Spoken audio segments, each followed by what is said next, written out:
कहूंगा कि जब तक मैं मेरे इस बात को, इस विचार को मैं पूरा करता हूं, मैं ये कभी नहीं कहूंगा कि आप लोग उस बात के ऊपर कभी ताली बजाइएगा। मैं आपको ये कहूंगा कि उस सोच को सुनने के बाद, और अगर वो आपके हृदय के अंदर अगर जगह कर ले, उसको महसूस होने के बाद में अगर आप अपनी तालियों को रोक सको तो रोक लेना। अगर उस सोच को आप सुन लो और समझ लो, तब मैं आपको ये वादा करके इस बात को मैं आपको बोलता हूं। और हम लोगों को ज्यादा दूर जाने की जरूरत नहीं है। वो प्रेरणा स्रोत हमारे लिए इसी सभागार के अंदर उपस्थित हैं, यहीं मौजूद है। केवल अगर जरूरत है तो उसको पहचानने की, समझने की और अपने रोजमर्रे के दिनचर्या के अंदर उसको अपने आत्मा में, रगों में, मन में, हृदय में उतारने की। और किस्सा कुछ ऐसा है साहब, एक मैच चल रहा था, हम लोग सब उस समय पे जो है वो टीवी को लेकर जो है वो बैठे हुए थे। लोग उस समय पे जो है उस जीत की खुशी का शायद जश्न मना रहे थे, और मनाना भी चाहिए। जब अपना देश जीतता है या देश कहीं ना कहीं अपने नाम को सुनहरे अक्षरों के अंदर जो है वो चिन्हित कराता है, तो बड़े फख्र की बात है, होना भी चाहिए। पर इस बात को बोलते वक्त मेरे रोंगटे भी खड़े होते हैं, और मैं पूरी तरीके से, मेरे पूरे आत्मा मन के अंदर जो है मेरी भावना जो है वो पूरी तरीके से इतनी प्रफुल्लित है और गौरवान्वित है कि ईश्वर ने हम सब लोगों को वो सौभाग्य दिया।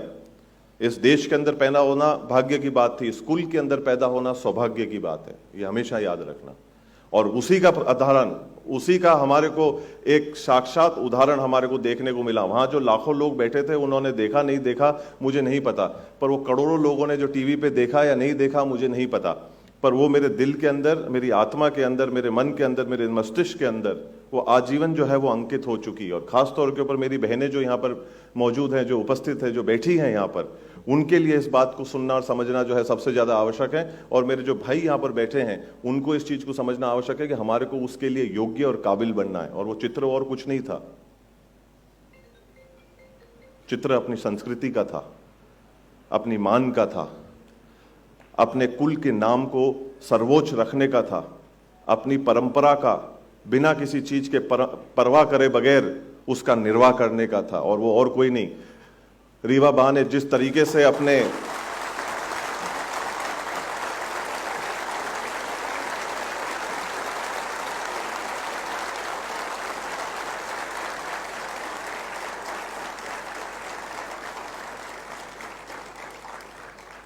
मैंने ये कहा जरूर था कि मैं आपको ये नहीं कहूंगा कि आपको ताली बजानी चाहिए, पर मैं ये जरूर कहूंगा कि ऐसी सोच के लिए और ऐसी नारी के लिए जिसने अपनी संस्कृति को बिना किसी चीज के परवाह करे बगैर जिंदा रखा करोड़ों लोगों के सामने, उसके लिए तालियां कमजोर थीं।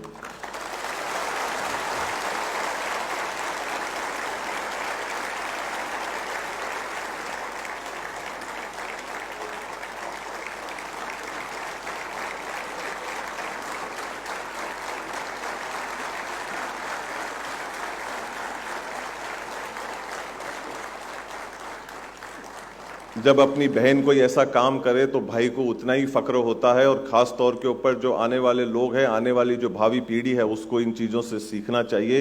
इस संस्कृति हमको सीखना चाहिए। मेवाड़ इस सोच को नमन करता है, प्रणाम करता है, वंदन करता है।